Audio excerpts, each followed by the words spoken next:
Hello and welcome to Saturday Morning Cartoons, the weekly podcast that revisits, reviews, and ridicules some of the world's weirdest animated series. Coming to you from inside a weird casino in the forest, I'll be your host, Dave Trumbore.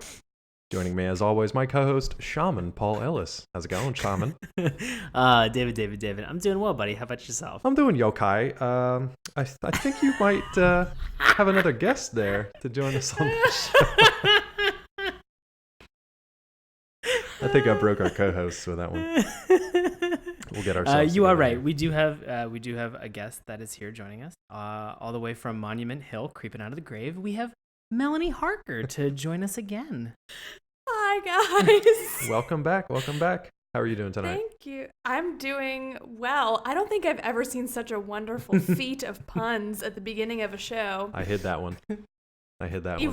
You did it right. It all fell into place like a bunch of magical puzzle pieces. Yeah. Oh, man. The sad part is I've been working on that and saving it for the last week or so. That's good. I'm glad I had a good reaction. Work is what makes this work. Yeah. So work makes thank it work. you for that. Appreciated. Work makes it work. Work makes it work.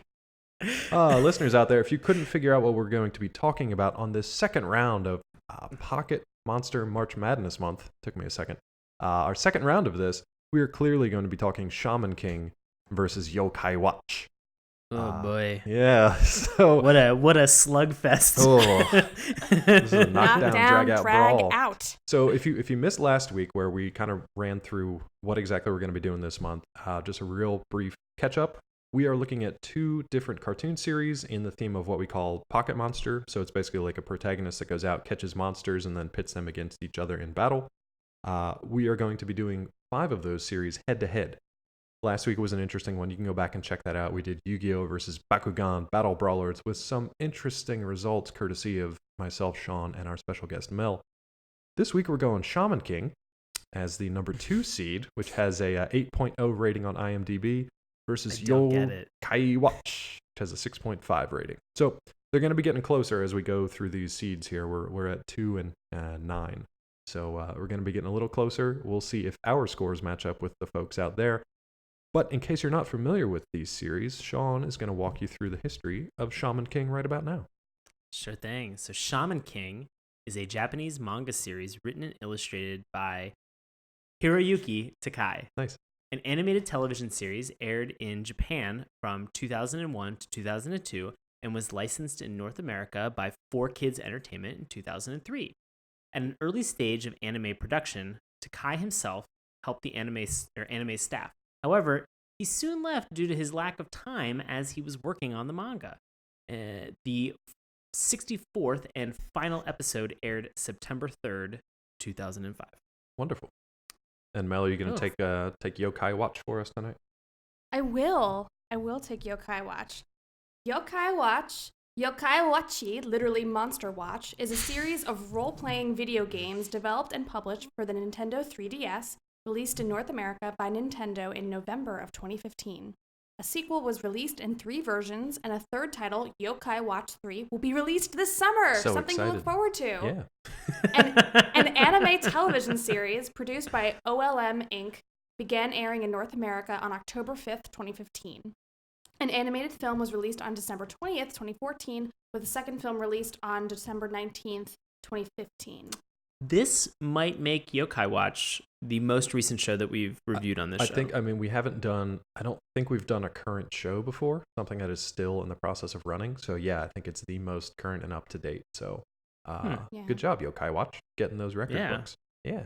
Well done. So the histories are pretty standard there. There's nothing too surprising or too crazy. They're just kind of products of Pocket Monster Madness, but perhaps synopses will change that Just up a little bit. Wait. So Sean, you have Shaman King for us?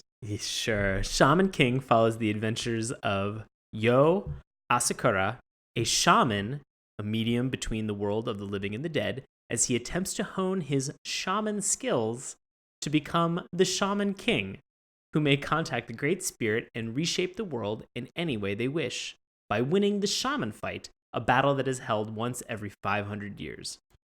As we mentioned, it was the developer for this, the creator, Takai. He chose shamanism as the main theme of the series because he wanted a topic that had never been attempted before in manga, which is a bad reason to do anything.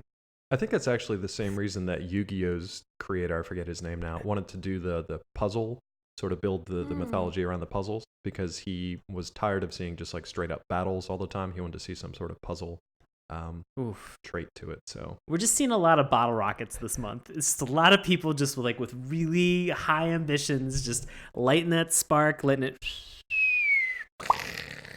just for everybody. And it is an interesting listen. Magical. They're doing their best, guys. Magical. So in case you didn't pick it up from Sean's synopsis there, Shaman King has a lot to do with shamans. And as Mel's going to tell us about Yokai Watch, we'll find out what the hell a yokai is. Will we? We might. Maybe. We might I don't know try. if it's in this or not. I'm not actually don't know if... it is. It is. Okay, good. Okay. Oh, okay, cool. All right, so Yokai Watch, when Nate comes across a peculiar capsule machine next to a sacred tree, he opens one up to find a yokai named Whisper, who gives Nate a device known as the Yokai Watch, more like imprisons him in this You're getting ahead of yourself. device. I'm sorry. Using this, Nate is able to identify and see various different yokai that are haunting people and causing mischief. Ooh. Joined by the cat yokai, Jibanyan, Nate and Whisper start befriending all sorts of yokai, which Nate can summon to battle against more ill-intentioned yokai that happen to live in his town, causing terrible trouble. Yokai. What would you guys, what like English phrase or term would you guys give to yokai? Because they're kind of like ghosts. They're kind of like mischievous spirits. I was thinking just gremlins. Ooh, Gremlin Watch? is a good one. Gremlin Watch. Gremlins? Yeah. I'd wear a Gremlin Watch. Would you be in Who makes prison that? to it Is that forever, Fossil? like Mel said? Yeah. Forever? Sure. You wear a Gremlin Watch? Who doesn't want to have a watch? Is it also a Fitbit? Yeah, it definitely is. Because I'd want This day and age, definitely. definitely is. Gremlin Nice. Fitbit watch. Yeah. All right. Can it interface with my iPhone? Is it an Apple Watch too? It's everything. Okay, well then, yeah, I'm on board. Yeah, totally covered. I would totally wear a Gremlin Watch. For folks out there who are listening to their first Pocket Monsters episode and might be a little bit lost, what we're going to do here is we are watching the English translation of the first episode of both of these series. It's really the only way that we can make it fair across the board, as much as humanly possible, is to watch the English translations of the first episode in the series. So we're not going to get real deep into the mythology. We're also not going to get super deep into the specific plots from these episodes, because we're going to go through a round of 5 different criteria for both of these shows. So it's gonna be pretty rapid pace, and we're gonna keep on the ball here. So what we're gonna do is we're gonna look at the show's theme songs, the character design, sort of the battle mechanics of how these battles with the different creatures work, the overall plot of the episode that we watched, and then the boss that happens to be in this episode. That should have quotes around it, because sometimes it's a very obvious boss and sometimes it is not so much. So just play along with us at home. We are going to rank these categories from a scale of 1 being the lowest score to 5 being the highest, for a maximum total possible of 25. We have yet to hit that golden mark, but we'll see if any of these shows actually get a 25 out of all of us combined. I don't think it will. Average, will. rather. Yeah. I know one perfect Pocket Monster show. I wonder what that one's going to Rooting be. for it. Are you going to be on that episode, though? No, I won't Oh. be, because this is my last one for the month. But I'll be rooting on the internets, so There you you'll go. see me. You can always share your thoughts on the internets where you're always right. So I don't just mean Mel in general. I just mean people on the internets. Aw. Just mean everybody. Everybody on the Oh. internet. And speaking of Mel, we are going to kick things off with our theme song here. So we're going to be starting with Shaman King because it is the higher seed. So Mel, you've got 1 minute to give us your thoughts on the Shaman King theme song. So, Shaman King theme song, not what I expected. Okay. It felt to me as a bad Jimmy Buffett ballad Ooh. does. I actually Wow. like that description. So that was my feelings about it. That's pretty good. You've got like 40 Yeah. more seconds you can expound on here. No, that's all I had. Oh, that's all you Oh, got? wow. Well, this is going to be a quick Yeah. round. Thanks for listening, everybody. I'm trying to keep Sean, it what about you, concise. buddy? You're our resident expert on the theme songs over there. So what's your take on it? You've got a full minute and 20 seconds. I enjoyed it. It had the same kind of feel to me as last week's Bakugan. It had it felt like it was going to be something that I would listen to on a college band's EP. I kind of got into it. I didn't mind it. I was a little bit confused about it. The theme song actually did a better job for me explaining what was going to happen in the show than the actual show did. That's fair. Fair, yeah. And so there were moments when I was watching it where I got excited because you see these sort of, beings, or you see these kind of shadow ghost creatures appear behind these people, and you think to yourself, oh crap, like it looks like some really fun stuff's going to happen. And then it just never really comes to fruition in this first episode, which is going to be a consistent theme for me. If you have a fun mechanic, get to it early so you can enjoy that for the rest of the fucking show. Yeah. Don't get into it in minute 21 out of a 22-minute episode, you dum-dum. No, I definitely agree with you, and that'll come into play, I think, for the plot. But yeah, so you kind of like the tone, the lyrics, how they were kind of, the exposition was out of the way in the theme song, and then the characters, you kind of get to see them all on display in the first, in this theme song. So that was kind of a nice change. That was pretty much your take on it. You feel pretty good about that? Yeah, that was mine. What did you think, Dave? No, I mean, I agree with you. I mean, the only thing that I kind of knocked, I didn't think it was great. I thought it was an okay theme song. It just didn't have a lot of energy. So I kind of am a blend, I think, between your take and Mel's, because it did kind of have that like laid back. It seemed like it was trying to be kind of tribal at some point, which makes sense once we get into the the plot and the mechanics of the show. It seemed like it had kind of this. It was trying to go for this like tribal kind of rhythm, but it never really pumped it up to another level to get excited about anything. Like they all these lyrics, they talk about, the destiny is right there for the taking. All you have to do is, look around and reach out for it. And they could have had like this moment where it was almost like a bass drop, like they could have had this big moment of like an up tempo kind of rocking. It's like section. Sweet dubstep thing. Sweet dubstep theme song. Something. It just needed an extra level, and it didn't quite get there. So to me, it's not super memorable. It's kind of laid back, which you don't want for an action series theme song. So that's kind of my take on it. But yeah, we'll go back around the horn. So Mel, what did you rank this one out of 5? So we've had my first change. Wow, that was quick. I think Sean did a good job of reminding me how well it really did map out what the show is about. So sure. I gave it a 3. You gave it a 3? I gave it a 3. Excellent. Cool. I gave it a 3 as well. You did. This is interesting because I actually gave it a 2. I don't think I'm going to change it just because I felt the visuals and stuff were okay. They were good. It was a nice tease for what was going on, but the audio it was kind of a snooze. Like it wasn't super exciting, which it should have been. This is a kid who basically, well, we'll talk about it in a second, but he's got some cool abilities and powers, and it just didn't really come across in the theme song. It just wasn't quite enough for me. So that's a 2 for me. 2 3s and a 2. Not too bad. And now we come back to Mel. We're going to talk Yokai Watch. And this one I think will be a little more animated, so take it away. So, started watching Yokai Watch, and just from the beginning, which I highly recommend every human who is listening to this go and look it up, because there are some things you can never unsee, but also some things you just have to never unsee, and I think this is one of those things. Interesting. It if you think about crazy off-the-wall Japanese songs, this really fits into it. It has a lot of different genres involved, but really the bottom line is at the end of this however long theme song, my jaw was open, and I think my hands were in fists that could not be unfisted. Out of anger? Out of anger and surprise and horror. It did nothing for me to explain what I was about to see, except maybe I should get more cocaine before I watch it. More cocaine. Just want to make more cocaine, because clear. They assumed that you were already on cocaine when you started the show. So I just want to make sure I'm on the same page. The song could not be unfisted, and you needed more cocaine. Absolutely. Is what I boil it down to. Sean, how about you, buddy? Good. What's your take? It was really weird because when I sat down after watching the episode last night, and I began to write out my notes, and I got to the theme song, I actually could not remember what the theme song was. Yeah, mostly because it's mostly gibberish. Right. Yes. Okay, good. And so there was nothing in the theme song that initially resonated with me. Now, going back and having listened to it again, it's sort of stuck in my head as we're having this discussion. And the repetition of the Gara Gara Pone, it is kind of maddening. And so it was I can't say whether it was good or bad. It was diverse. There was a lot of things that happened in it. Too many things. But I will say this, that I enjoyed it because there is a ghost that is in this theme song that is shaped like a butt that farts purple mist onto a countertop.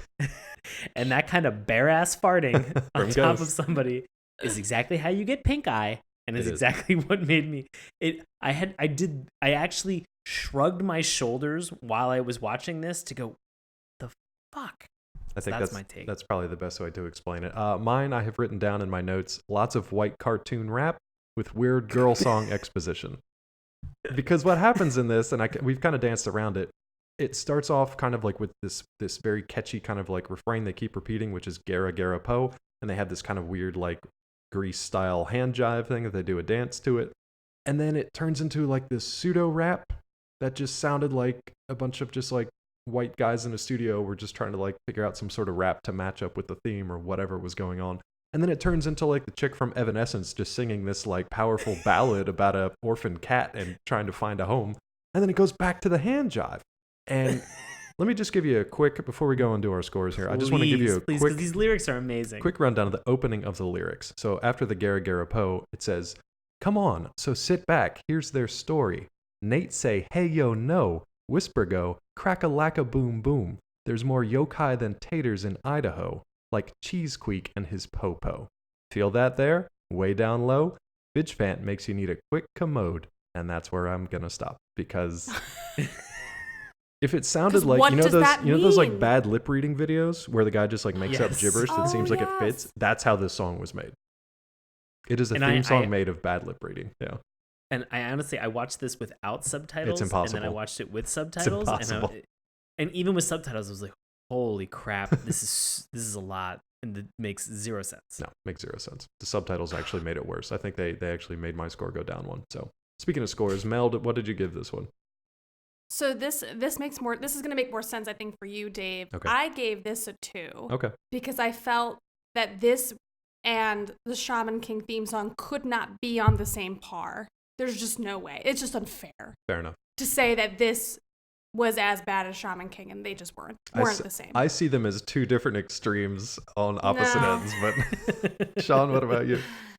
I gave it a 3. That's fine. I think it's pretty average, and I think it was middle of the road for me. And there were obviously some parts that made it like kind of stick out to you, and you're smiling like a like a yokai. So obviously it stuck with you. That is true.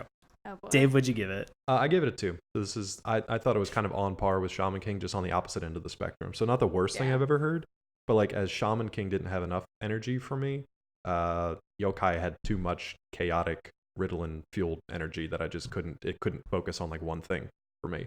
And like Sean mentioned, in the background of this thing too, there's just like a bunch of crazy shit just going on the entire time, and it's just you don't get a sense of what the show is about. So that's why I had a knock on it too. So. But I think we're all pretty close there. That's actually pretty close all the way around. Yeah. So. We're doing much better than last week, guys. Yeah, a lot more agreement. For now. Or better or worse. For the moment. Now. I cursed us. Well, we're going to move on to our character design. Now, this one, to clear up any misconceptions from last week, it's not only the sort of the humans that are involved, but also the monster characters or the creatures that are involved as well. So it's how you like their design, how you like, their level of kawaii or cuteness, and then just what you thought overall about the animation. So this is character design, and we'll turn it over to Mel. So this is going to be kind of hard for Shaman King, because I feel as though we didn't get to see a whole lot of variety in here. So the bodies of characters that we do have are the kids at school, and then we've got the bad guys, the dead enders, and then we have the ghosts that are being summoned by our shaman here. So I'm going to start with my favorite. So the ghosts I thought were badass. Cool. AF. They thought they were pretty great. There's a magnitude to them. They're ghosty. They are balls of light, and then they come out, which is really neat. So I liked that.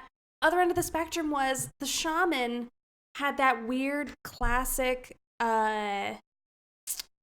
unbelievable anime style to him, where all the other kids looked pretty normal, and then he had feet that were as big as his head. Yeah, we need to talk about that. His bell-bottom pants were as big as his head, and that didn't make any sense. It was That's your takeaway. Sean, what about you? It was very confusing, but also very fun for me. Okay. There was a good variety. With Tiny Morty, he was Like he was Pocket Morty? really, yeah, Pocket Morty. He was very weird and like. And he's confusing because compared to the rest of his classmates, you wonder why his growth is so stunted or what happened to him the entire time. We've had problems in the last 2 weeks with Yu-Gi-Oh! And now with Shaman King, where it's like, why do we have... I kept waiting for him to turn into a former pharaoh with a gambling problem, like on par with Yu-Gi-Oh! And it just never came to fruition. But I didn't understand the whole thing with Yo and why he was unable to use the top buttons on his shirt. Any button. We also had Dracula Elvis as the What's the Dracula? as one of the villains, and I loved that. There was it was a smattering, and it was really just all over the place.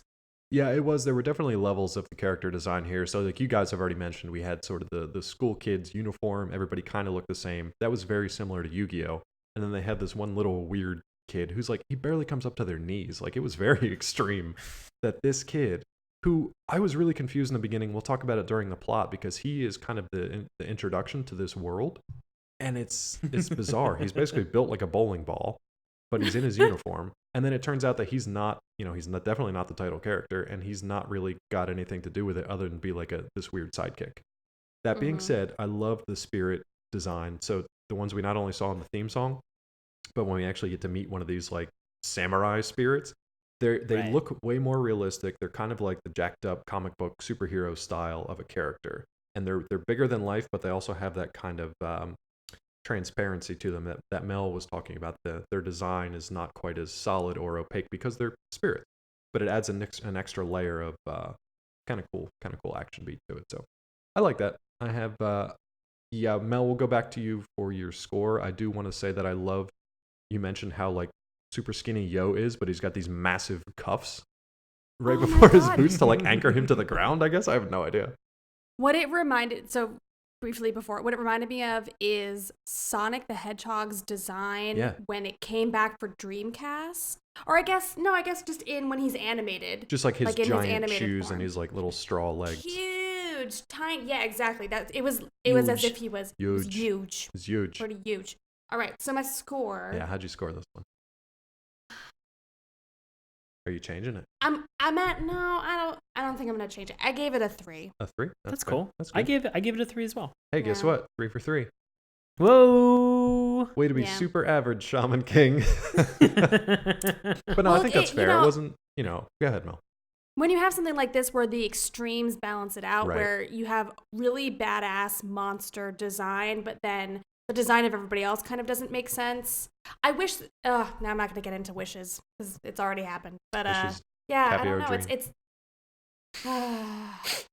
dreams deferred. Dreams deferred. Well, we'll defer right over into Yokai Watch, and you can pick up with character design there. So you want to talk about this level of animation here? So I loved the animation in Yokai Watch, and I wish that the rest of the show came up to this expectation.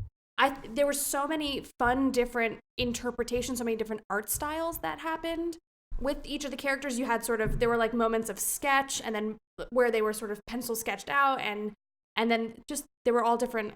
I am saying the same thing over and over again, but it's just really exciting. And then I thought in general, the design of the characters and the people were like an adorable Miyazaki movie. It was as if we were in Ponyo, and that just made me feel really comfortable and excited. And the girl looked like she could have belonged in Kiki's Delivery Service, the one who's crushes Nate's dreams, which is awesome. She shows up for 3 seconds, crushes his manhood, then leaves. And then leaves. Perfect female character in my opinion. Oh, with your average stag beetle. Ooh, just like you. So yeah. Okay, so Mel's on board. Sean, what about you? I loved I enjoyed, let me say this. I enjoyed the human character design. Okay. I loved the yokai design. Yeah. Okay. I love it. Whisper was great. Jibanyan was fantastic. All of them were just really fun and inventive. And I think we saw maybe a total of 4 or 5 yokai in this first episode. Yeah. But I was glad that we saw them because it was already it was 300% more than what we saw in Shaman King. Fair. And I was excited about them because they seemed to have fun and interesting stories. And each one of the designs was unique. And I loved the voice acting for a lot of them too. I thought they were super cute. Mm-hmm.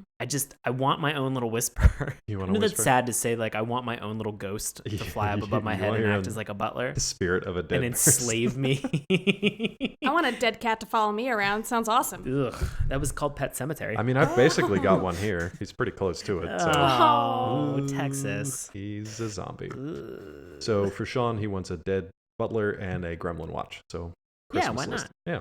Dave, what do you Well, feel? here's the weird thing. Wait. Oh no, we didn't do the scores yet. So for me, I agree with you guys on both counts. I just have the opposite opinion of those stances. So I Oh. agree with your descriptions of the human characters. They were very cute. This is definitely. It seems like it's skewed towards a younger audience than the other shows that we've kind of watched so far. It just from the thematic elements and the character design, it seems skewed younger to me. That was my take on it, which is great. I wasn't quite as thrilled with. I like the human design the most because it looked like kind of like the middle grade for kids. It looked like an elementary school to middle school kid. So I thought that was kind of cool. I really thought the yokai were lazy. They looked super simplistic. Oh. Everything was kind of a blob or just like a weird circle with limbs. It just didn't do it for me. So I don't know. Even the cat thing. So we're gonna have man. different scores, I think, on this one. I think it's interesting that we had the same same interpretations, and we noted the same things. We just have drastically different opinions on whether or not we like those things. Well, get ready for these scores. Get Dave, ready. because So. they are gonna be polar opposites. KO. All right, Mel, what did you have? I'm doing a 5. Because I insulted it again. I just felt more strongly about it as you started describing. I thought that, Because I insulted and it. Sean mentioned the character design specifically of the variety, and I just really enjoyed the whimsical nature. Yeah, that's a great way to So describe it. I give it a 5. Great. Okay. Sean, what about you? I'm gonna stick with my original score, which was a 5. Wow, interesting. Yeah. You brought me up, Sean. You're welcome. No, I give this one a 2. Really wasn't doing it for me. Ah. I don't know. I just didn't find it. I didn't find it original. I found it lazy. That was Okay. just my take It's not on for it. you. It's just not That's for fair. you. No, just not for me. Like we said, for No, the I mean exact it's same cool. reasons. It's cool so, being yeah. wrong. Yeah. It's cool to be wrong in this world. We're gonna move back over to Shaman King. Wait, you mean it's cool to be wrong in this world of dead watch tokens that store Yokai. that Oh god, I store can't wait to get yokai? into the plot of this because it makes zero Oh, sense all around. fuck. It's Yeah. just like, hey, we were similar to a Pokemon game. Let's just continue in that vein. Speaking of, so now we're going to talk about the game, the game mechanic within the story and sort of the battle mechanics of how these things kind of work. So included in this will be things like monster transitions, such as when the hero brings the monster or character or creature to the battlefield. So whenever they make their first appearance, plus the rules of the engagement if there are any, and then kind of like the fun factor as well of how this goes. So Mel, with that in mind, what was your take on the battle mechanic? I had a very good time with the very brief amount of time that we Right. had with the battle mechanics in Shaman King, as we've already noted. But based on that, what I enjoyed foremost was the respect to the shamans to the ghosts that were being summoned by the shaman. Okay. And then the way the sort of ritual behind how it was done, it felt a little less haphazard than some other where you're just throwing a ball or you're dealing some cards. This was really, connecting with another world and Right. bringing that being into this world, which I really enjoyed. And then I liked that. And then the sort of, you see the after part of what happens when that battle is over and the ghost is sort of recovering. And just, again, and I think there's just a respect in that you don't see in a lot of other pocket monster worlds. So I liked that. Cool. Sean, what was your take? I have no idea about this show. Okay. I am so lost about the battle mechanics for Shaman King. And again, I know I said this earlier that if it takes you 21 minutes in a 22-minute show to Fair. get to what the main point of this entire battle mechanic game is going to be about, I lose interest. I lose interest very quickly. And so the one shaman transformation that we had, I thought that it was very interesting, but I was so lost at that point that it felt almost like it felt moot. I didn't care. And so I will agree with you that it was great and it was respectful in that sense, but you realize that the narrator, being Morty for the entire time, he's not the main character then finally. You've been following this person that's so tertiary to this story that it doesn't even matter. So that was my problem. Yeah, and we can talk about that more in the plot too. Yeah, we'll carve out a little more discussion time, I think, for that, because we've danced around it. But for me, kind of a blend of the two, your opinions. So I love the idea that you could conjure these spirits of the dead. He conjures spirits of like dead warriors basically to help him.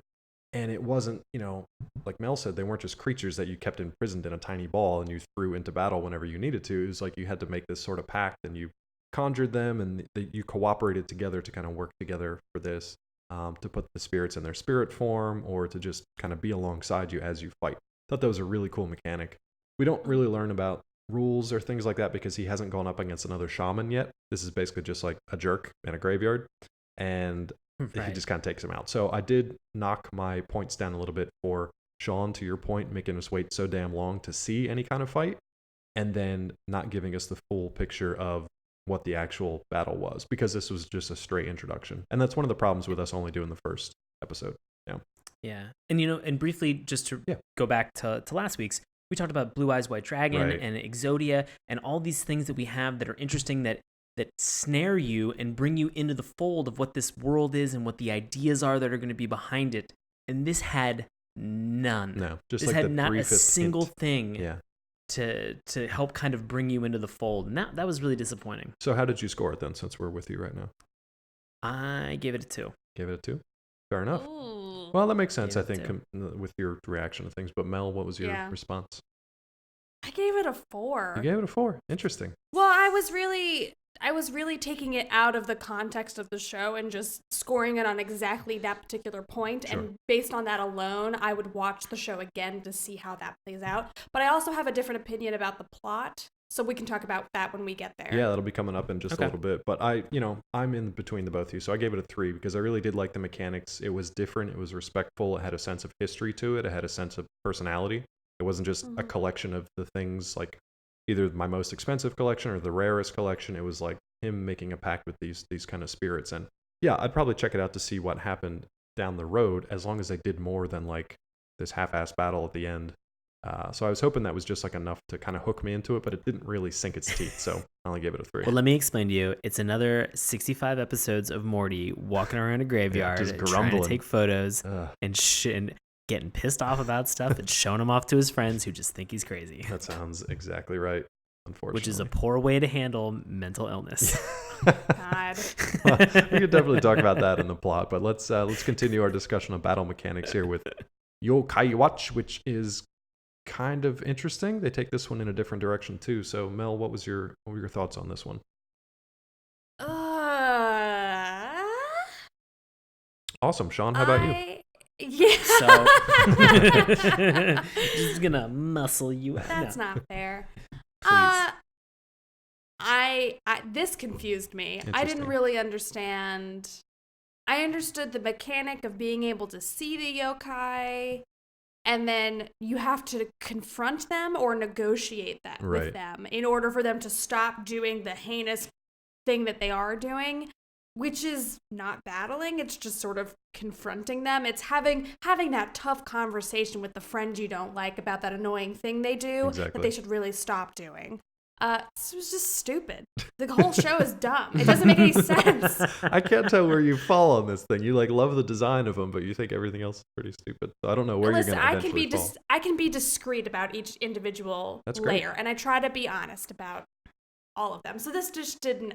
What the fuck? No, that's why you're a judge on this show, because you can be discreet and occasionally get unfisted. So Sean, what did you think about the battle mechanics?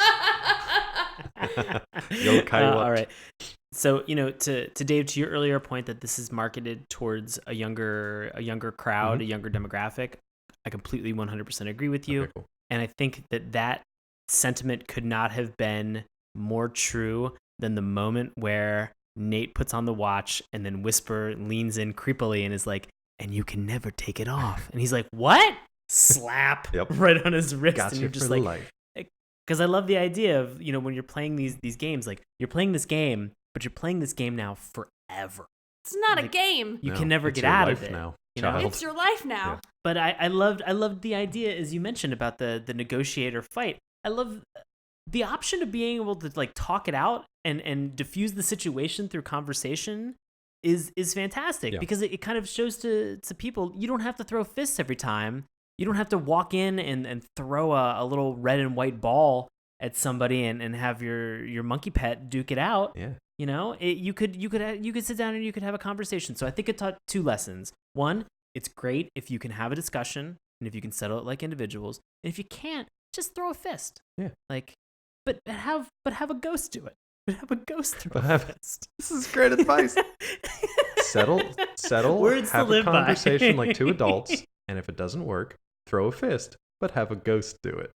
But have a ghost do I it. feel so sorry for the children you may have someday, Sean They're Ellis. gonna sit I down feel and sorry watch for them too. Yokai Watch.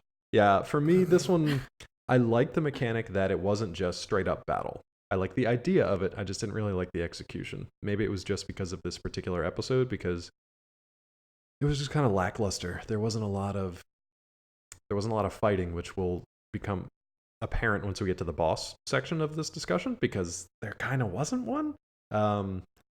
So yeah, there's that. I did like. But I want to interject on this, but I think the thing that's enjoyable about this is that there doesn't always have to be conflict. There doesn't always have to be not everything has to start with an argument. Okay, let me rephrase that. Conflict is always good, but it doesn't always have to start with an argument. Which is what all of these other shows start out with. See, no, start out with an argument. I'll disagree that's with based you on there, because there are some, so like in Yugi, it was more of just like a who has the stronger deck. Now, granted, Kaiba's complete ass, and we talked about that in the boss battle. This is just like, I don't want to watch this cartoon. This is not for me, where it's just like, guys, you're doing weird shit. Let's talk about it. And then my ghosts will punch your face. It just wasn't exciting for me. I like the message that they're trying to get across, but like we said, it's for a younger audience. So for me, it was a cool idea, enough to get it a couple points. But as far as like fitting into my idea of like pocket monster mold, just didn't quite add up.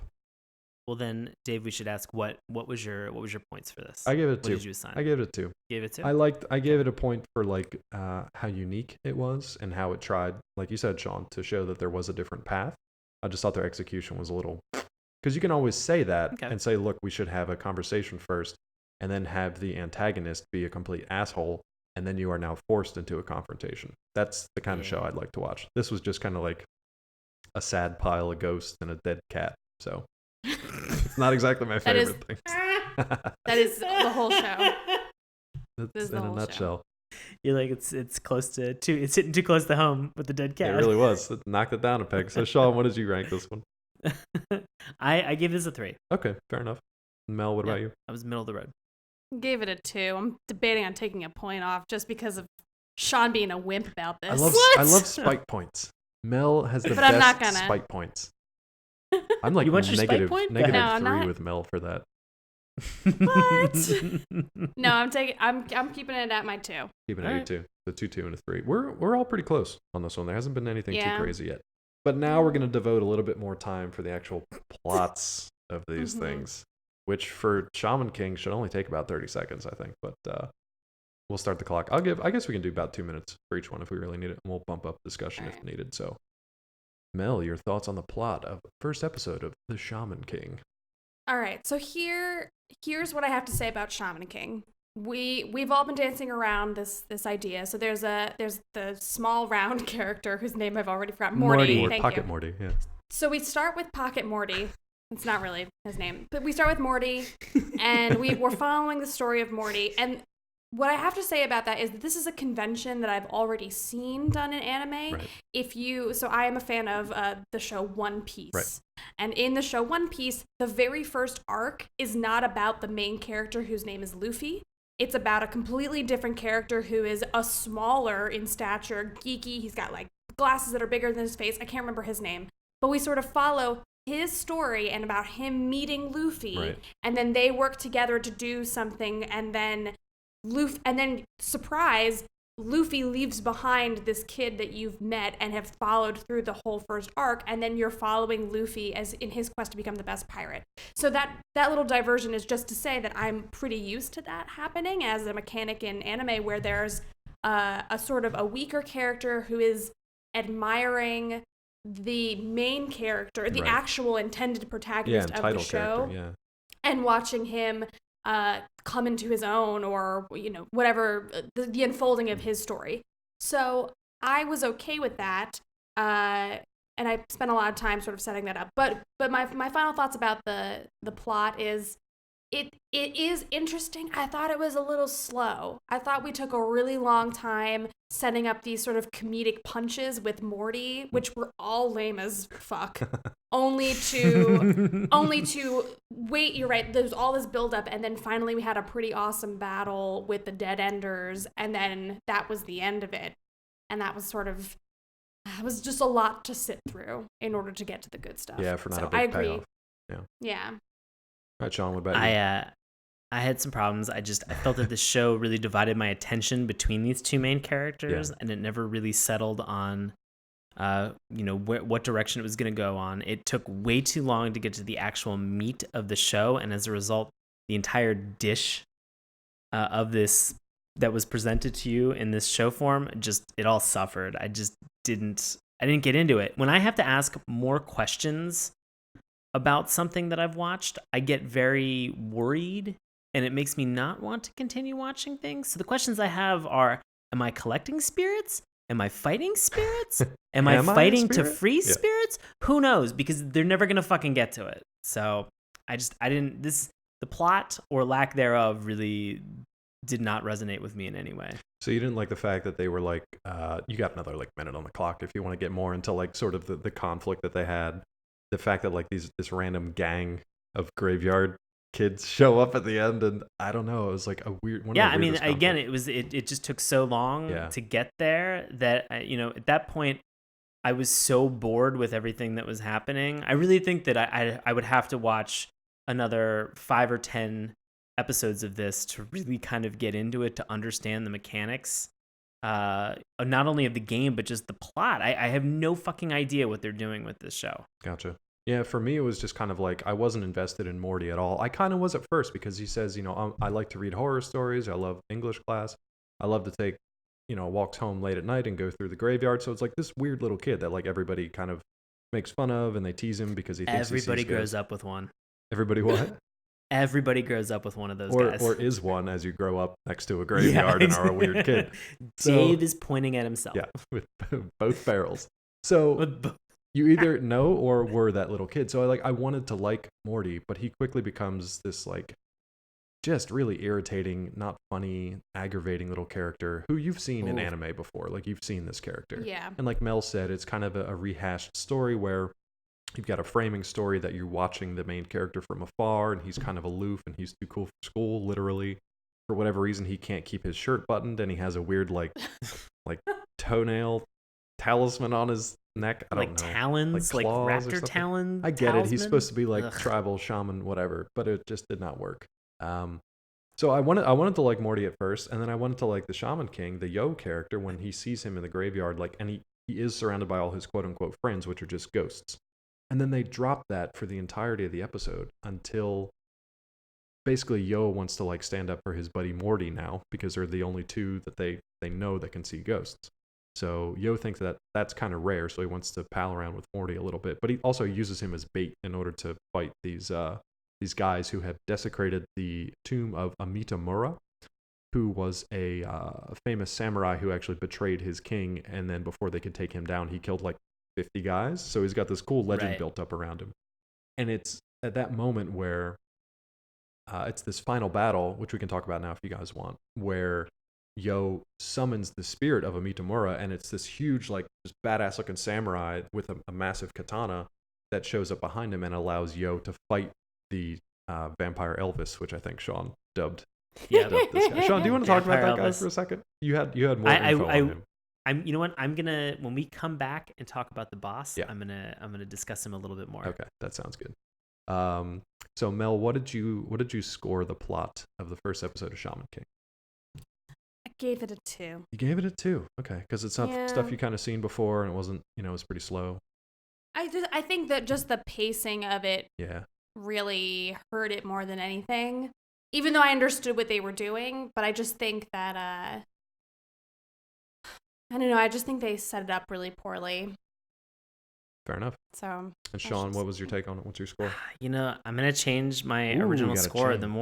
The more I discuss this, the more aggravated I get. Uh-oh. I'm giving it a 1. Whoa! I went from a 2 to a 1. Well, we've got a 1, 2, 3. I gave this one a 3 because I thought it was a fairly average story, but I understand that they're trying to set up and go somewhere with it. That did knock it down for me because I was just barely interested enough to maybe click over to the second episode, but I didn't. So it only got a 3. This wasn't enough. Yeah. They crammed too much of that weird little Morty kid in there, and they didn't do enough to, really make me interested. Yeah. So let's roll over to Yokai Watch and talk about the plot of this craziness. Now, this was kind of split in 2. Both of these were sort of, but it wasn't really defined where they were split into 2 different mini episodes. So you can pretty much look at it as a total. Yeah. So in the for Shaman King, it was actually a boy who dances with ghosts and Yo Morty were the names of the subsections. And in Yokai Watch, they were Yokai Are Real and the Spooky Intersection. Oh, I mean, I understood there were 2, and I see what you mean now. Sorry, I thought you were saying that you couldn't determine in yokai where the break was. Oh I no, like, it I was thought pretty that was apparent. I just clear. mean like it wasn't was like pretty clear. they didn't need like a title screen to just be like, this is the spooky Right. intersection. Yeah. Yeah. So all yours, Mel. Talk about plot of All right. Yokai Watch. So, I enjoyed the plot of Yokai Watch. It was pretty classic. Boy trying to impress girl, goes out into the woods, finds a magical gambling Go on. toy thing. Yeah. What? And I think the plot concept of there is this world of spirits that are toying with our everyday realities. I think that's pretty fun, like in concept. In reality, it plays out to be very strange. But I did enjoy it, and then you got this, I don't know, the sort of the chaos and the stakes of there's a yokai that's messing with Nate's parents, and they're arguing about yogurt, which is stupid anyway. But she needs the acidophilus. She needs that acidophilus. But bloat. you're just getting the sense that you really like things really need to stop, and he really needs to make this yokai go away, and he does it. He gets into it. He does it.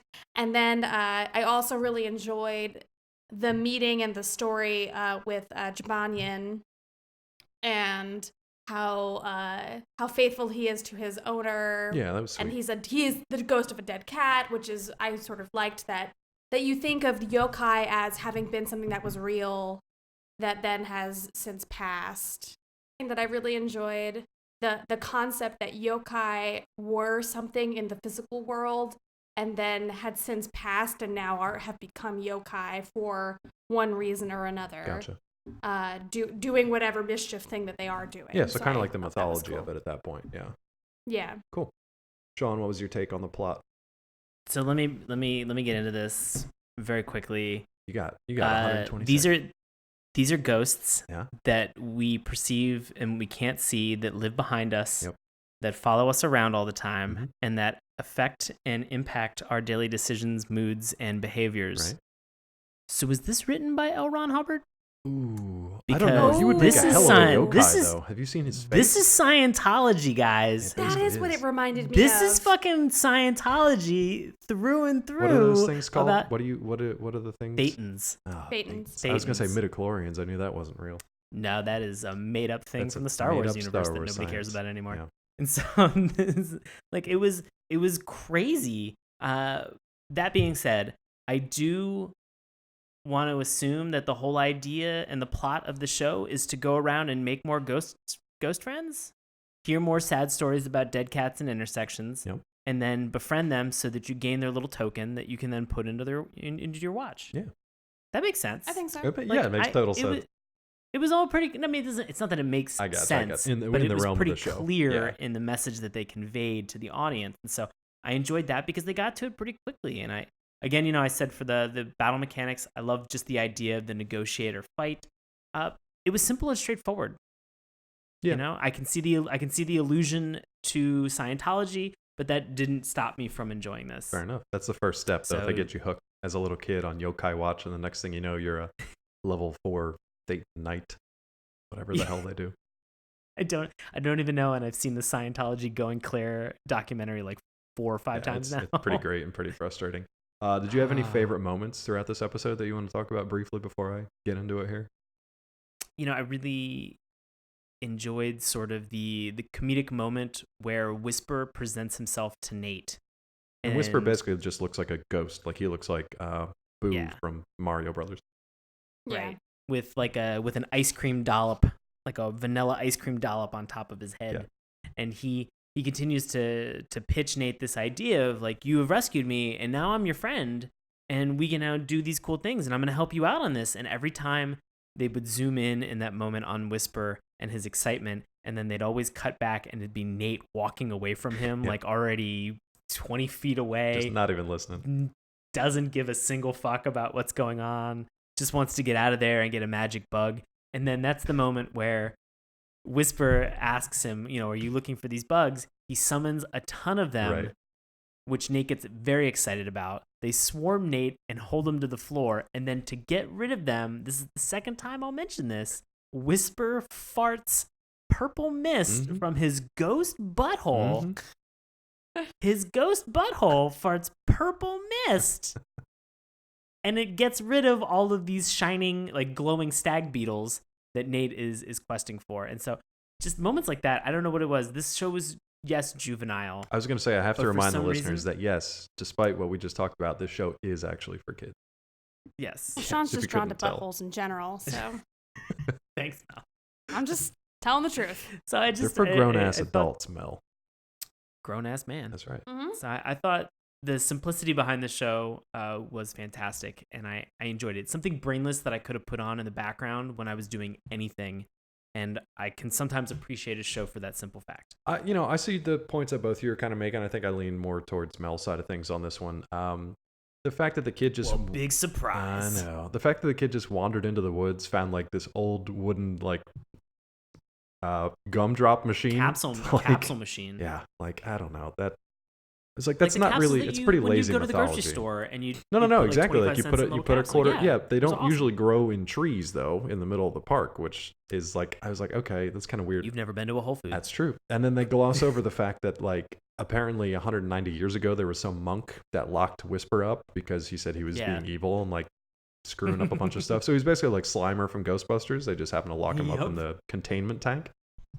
I don't know. There was just they hop from one thing to the next without ever really giving me a reason to get invested in anything. So I found Whisper annoying. I found the kid kind of he didn't seem super excited about having a dead ghost butler pal. He was just kind of like, well, I mean, you're here and now you've trapped me because you gave me this watch thing, which is the only way I can actually see the ghosts around me. There just wasn't enough to it for me that seemed novel, that seemed interesting. And then when they got to the actual sort of antagonists that were other yokai in this one, they completely lost me at that point because it was just I get that you could just have a conversation with a ghost and you don't have to have a fight, and then you can even make a friend. Now it's not an enemy, it's a friend. So that's all super great. It just wasn't interesting for me. And even the purple farting smoke magic was just kind of this is the show, huh? This is what we're doing? I loved it. Oh, Yeah. Loved boy. it. Nope. All right, Mel, what did you score this one? I gave it a 3. Gave it a 3? That's a grudging 3, it sounds like. Yeah. I don't know. Did you hate 3 that? It's I hate 3 you it. hate 3'd it. Well, if I could give it a 2.5, I would, but we're not doing halvesies. No, I just so rounded I up haven't given anyway. Yeah, I'm just. So- I just change your score, so don't worry. Make a choice. Numbers. So I'd give it a 3. Fair enough. Sean, you sound like you were a little more positive on this. I gave it a 4. You gave it a love 4. I gave it a love 4. Aw. Had some flaws, but I still genuinely enjoyed it. Well, I'm about to give Mel her 2.5 because I gave it a 2. Oof. And add those two together and average it, and you've got a 2.5. Thank you very much. Ooh, boy. Yeah. I appreciate it. I don't know. It just wasn't, like I said, it was kind of this exposition dump at the beginning that wasn't that interesting. And then the technical aspect of it was just kind of where did this thing come from? Why do you have it? And The only thing I did like about it was their explanation of like that these gremlin yokai kind of caused this weird behavior in humans. And if they did actually talk that out, which kind of goes back to Sean's mention of like mental illness, if they did actually talk that through, then the problem went away. I like that aspect of it. That's the only reason I got it too, though. Okay. Fair. And now we're gonna get into boss fights. We're in the last part of the this. home stretch. Boss fights. Doing it. So I think we're gonna be on the same page, at least with this boss. I don't know what's gonna happen for Yokai Watch, but for Shaman King, Mel, give me the lowdown on the boss of this show here. All right, so boss of this show, Rio, and his crew, the Dead Enders. Nice. Rio was a character that I was so delightfully puzzled by when I first saw him, because you don't realize until halfway through listening that he sounds like a vampire, which is why we kept saying we're just like, he really sounds like a vampire. And I love, as far as anime villains go, there's some delightful confusion of cultures going on where he looks like Elvis and has this big weird pompadour in front of him, and he's larger than life and has this weird crew with all different kind of looking dudes. But and he's ridiculous. Like, how is this supposed to be an intimidating human being? I don't know, that hair cannon was pretty intense.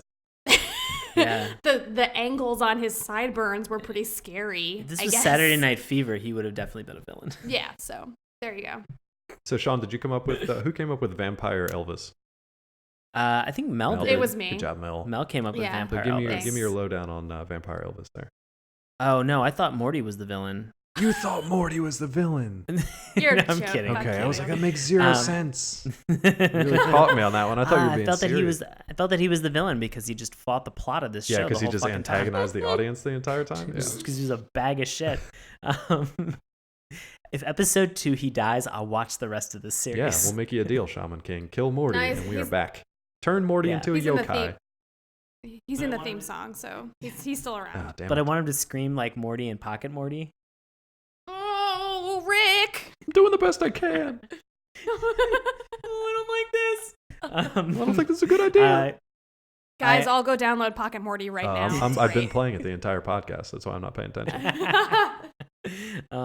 I really enjoyed Ryu. I thought the voice acting behind him was fantastic, and I thought the design made no sense, like wearing two conflicting patterns at the same time that just suddenly happened to work, and you're like, I didn't think plaid and polka dots would go well together, but it does, and you're blown away by it. That's what this bot. That's what Ryu was like for me. I enjoyed every minute of it. I hope he's the boss in every episode.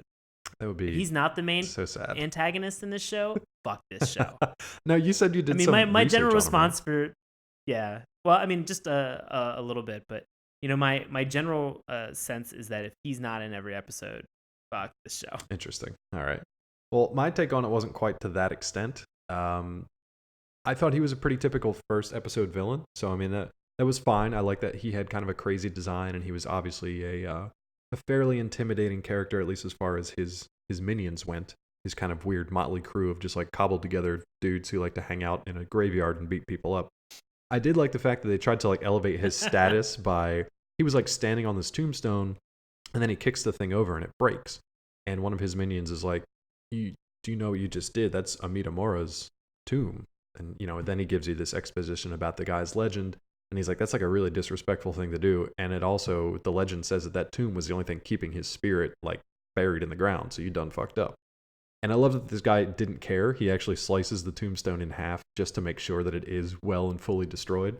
So I do like with the wooden sword. With the wooden sword. It looked like, I thought Yo had the wooden sword at this point, so it didn't look wooden. He had one eventually at the end, but they both had wooden. They both had wooden weapons. Wooden weapons.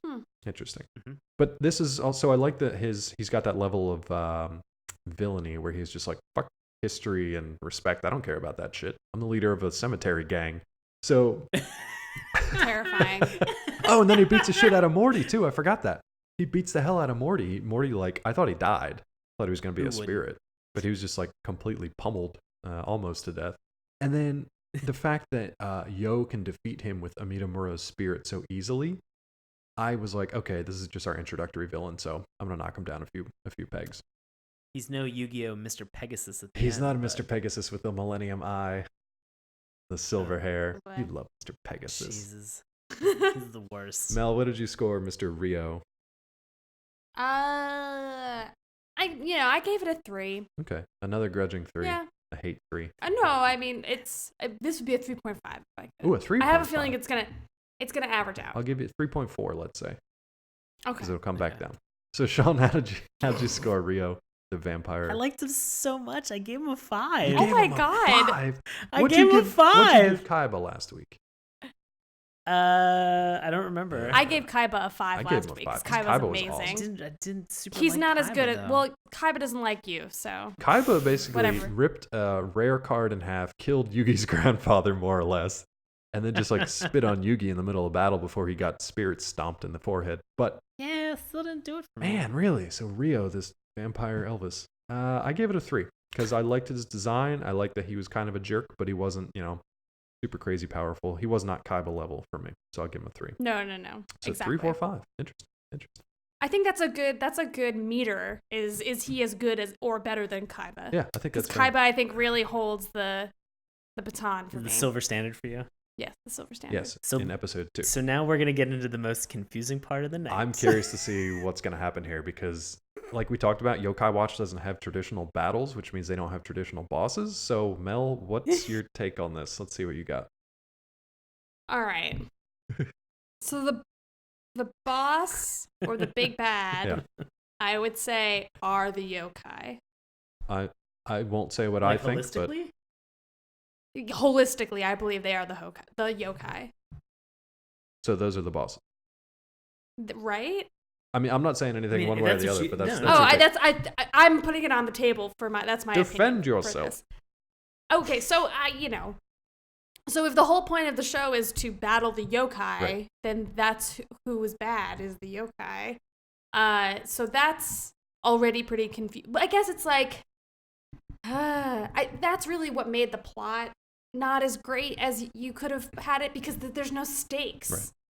Really, I mean, the yokai are either bad or they're just causing mayhem, which is lame and weak anyway. You just get insurance. for so, Yeah, and exactly. you Thank just- you. what is it, farmers Hey, or dummy. I forgot who does the. that. Just the listen to the mayhem. Law and Order SVU State podcast, Farm. and they'll talk about that guy. Okay. He's gone now. They're already So- past his episode. All right. Well, I don't know. I just thought it was I just thought it was lame. I can't talk more about it because we don't really see any there's no battling. Right. There's no conflict. Exactly. It's zero stakes. Now I'm curious to hear Loserville. Sean's take on who he thought the boss was in this episode. You know, sometimes a conflict doesn't have to be with fists. Sometimes it can be a conflict of the heart. Oh god. of a ghost fist. And in that case, I would say Dismeralda is the boss of this episode. I think But that's she fair. becomes friend. Well, at first she's not. But sometimes I hate you where can this is going. sometimes you can turn an enemy into the closest of friends. Yeah. I hate Or this. possibly a frenemy. Exactly. Yeah. I don't see what the problem is with this. And so I really thought that Dismeralda and Tell us about Dismeralda, though, too, because we haven't really talked so about her. We mentioned him. Dismeralda was a or her. purple pudding pile. Oh, God, laziest thing ever. She's a She's a purple shit. If Whisper farts purple smoke, this is what happens if he has a solid BM. He just shits out Dismeralda. And you guys So gave character Dis- design like a 5. Purple shit ghosts. Just saying the words purple pudding pile, I can hear the sound of like dumping pudding onto a table. Yeah, It's purple pudding disgusting. pile. It's good onomatopoeia for the show. Purple pudding So pile. so P3 Yeah. was just a lethargic pile Like an Eeyore. that of she was a depressing Eeyore character, and then she begins to get into this thing that is so heartfelt that she had a fight with her husband Right. and she's upset, and so she tried to just find another place to go and someplace else to be because she didn't want to be alone. And it just so happened that Nate's parents were the first people that were viable candidates that she found to hung out with. And so she apologized almost immediately. She's like, I'm so sorry. I didn't mean for this to happen. And you realize that like kids watching their parents fight there's only one option that a kid immediately jumps to, which is, oh shit, they're getting a divorce. Yeah. And so Nate is sitting there thinking to himself, like, oh no, this is really bad. They're fighting Over yogurt. fighting over a fucking cup of of Greek Yoplait. yogurt, yeah. Like they're Chobani. Chobani. They're fighting over a cup of Chobani. Like, this is a bad thing. And then Yeah, guess they what? immediately You see have that a it's- ghost butler. Send that fucker to go get another Yeah. thing of Chobani. Yeah, but it's just the idea that then you have was it Fieri, who was her husband. Happy Air is how I saw it. Happy Happy Air. Air, I yeah. don't. It was For like some reason, I the, had Guy Fieri stuck in my No, head. it's definitely not Guy Fieri. It was like an amalgamation That of happiness and Pierre, because he was just like this weird French candle who was super excited Yeah. all the time. So basically, Guy Fieri. So Guy Fieri walks Right. in and just is immediately comforting and is like, "Honey, like, where have you been?" Like, I'm not gonna do the French accent. Don't worry. So he's like, Where have you been? "Where have you been, Mon chéri. My So sweet he just- pepper he- pudding pile. So bad. And so he just gets into it and it's just like, I miss you. I'm so sorry. We shouldn't fight, dear. Like, you should come home. Can't wait to get in these puddings. Get in this pudding. Get in this Just pudding. all up in it. You know what I'm Oh. saying? And Dave, he's- I think it's your time to take an opinion He's a here pudding now. chaser. Yeah. Happy Air is a pudding chaser. But I thought that was a very nice scene, and then I loved the fact that with the resolution of this boss, you had the resolution of the conflict between Nate's parents too. Fair enough. I mean, I tend to agree with you that Dismeralda was the quote-unquote boss. But even if she really was, I mean, she had a fight with her husband. She made other people angry. And basically they just made weird pudding babies, and then just left everybody alone. So You say it like that's a foreign concept. That's life. I don't wanna You watch it encounter in a show somebody called who's had, like, Yokai a Watch. shitty It- experience. No, I'm with Dave. You don't want I to don't want to watch watch something that. that. I'm like, I get every it. I get it. I day. get that they're trying to set up like conversation or confrontation. It's one of the two. They just happen to have two conversations in this episode. That's not what I'm here for. So Gotcha. between Okay. that and then Jabanian, who you didn't know what was going to happen at first, because when you first see this yokai, he's kind of like this weird, scary silhouette of a cat. And then he just turns out to be this cute little lost dead cat who got hit by a truck, whose owner basically blamed him for being too weak to live after getting hit by a truck.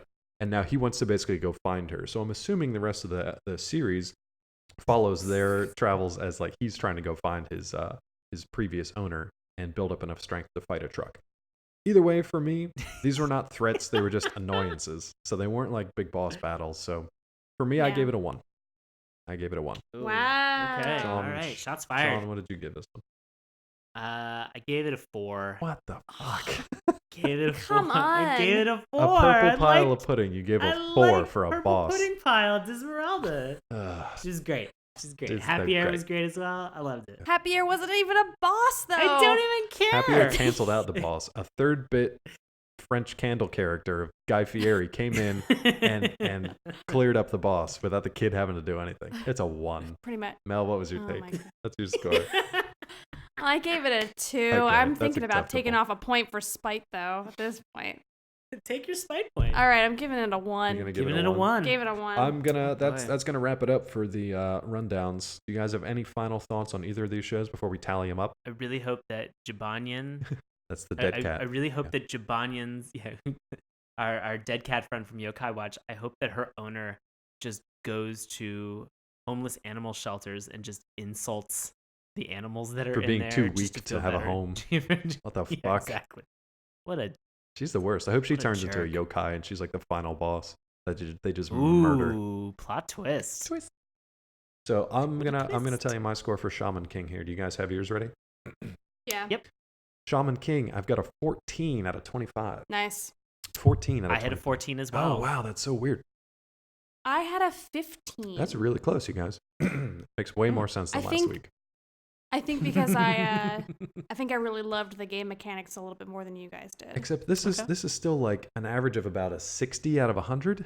And this is Yeah, it's not is- doing good. That's not good. This is the second seed. They were supposed to have about an Yeah. 80. Yeah. So we're not quite meshing up with the viewers out there, but that's fine. For Yokai Watch, Oh boy. I have a 9 Oh! out of 25. Single digits. That's pretty bad. Sean, What what? did you have? Oh, Mel, go ahead. Oh, I had a 13. Okay. Lucky number 13. So a little lower than Shaman King. Sean's probably got something super embarrassing, like a 28 out of 25. I would if it's possible. Oh my God, I can see it. I have a 19. 19. Jesus, Sean. Sean is eternally optimistic for these shows. Once we get to some actual good ones, it's going to be amazing. So we got a 14. Sean just wants to and a 9. watch. Oh, sorry. I was going to say he just wants to watch the end of Yokai Watch, which is the exercise song over and over again, and then he'd be happy and score at a 25. I forgot to mention this. That took my theme song points down another point because when I sat through that outro, I was furious, and I took another point. Furious off is the that right intro word. song. Took another point down. Yeah. Awful. Worst outro song I've ever been a part of. It's really bad. It's really bad. It's really bad. So go check it out. Even though we're kind of like eviscerating these shows, you guys should definitely just go check them out just to see what we're talking about. And feel free to watch the first episodes with us. At the end of our rundown of our info here, we're going to tell you what's next coming up on the schedule. But before we do that, I'd like to thank Mel for joining us once again. Thank you for yay, round 2, Pocket Monster Madness Month. You're welcome. So Mel, what do you have going on in the wide world out there you'd like to share with our listeners?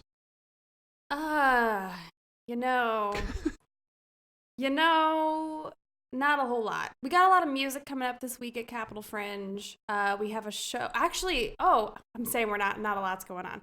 We have a gallery opening on Thursday of this next week that is going to be followed by some music. So if you are really into cool album covers, being sort of bedazzled and jazzed up on the 10th at 7 o'clock at the Capitol Fringe, you should come check out the show. It's called 12 by 12, which is the size of the art, and it's also the size of the album covers. Cool. So that should be pretty cool. If we want to find Capitol Fringe online, where would we find that? CapitalFringe.org. Is it capital with an O? Nope, Capital. Capital. Got it. So you are welcome to check that out. You can see more of my adventures in Capitol Fringe by checking me out on the Instagrams at Melanie_Gwynn, GWYNNE, and then on the Twitters at Melanie Gwynn. Although I've really not been tweeting a whole lot, but you can see me retweet everything from Saturday morning cartoons. Which so we that's worth it on its own. And we definitely love the fact that you do that. So I appreciate that. You're welcome. Thank you so much. Sean, what do you have going on? I am going to be competing and performing in Washington Improv Theater's Fighting Improv Smackdown tournament, Fist. I am going to be fisting for the month of March and the first 2 weeks in April. It's a long time. So come and check us out. It is a very long time. But great fisting. You got to get into it. You really got to get into it. Got to ease into it as much as possible. This is the grossest thing I've ever talked about. Eat a lot of purple pudding. Yeah, think about it. You can find out all about the different shows that we have that are going on, and you can purchase tickets. All of that information is available at witdc.org, and I am, as always, performing with a group called Knox, and which you can actually now follow us. We will be posting stuff on Instagram. We have a username on Instagram. It's at Knox Improv. That's NOX Improv. And as always, you can find me on Instagram and Twitter at Sean Paul Ellis. Very cool. I've actually got some fun Dave, news for you guys. Yeah, week. You've got some really fun news that I'm super pumped about. So let's get into this. Let's get into it. So I'll give you the normal stuff first. If you want to find me on Twitter, you can do so at Dr. Claw MD. You can also find me over at collider.com, where I'll still be recapping shows like Arrow and The Walking Dead, and just covering a lot of movie and TV news as well. So we got a lot of cool stuff going on over at collider.com.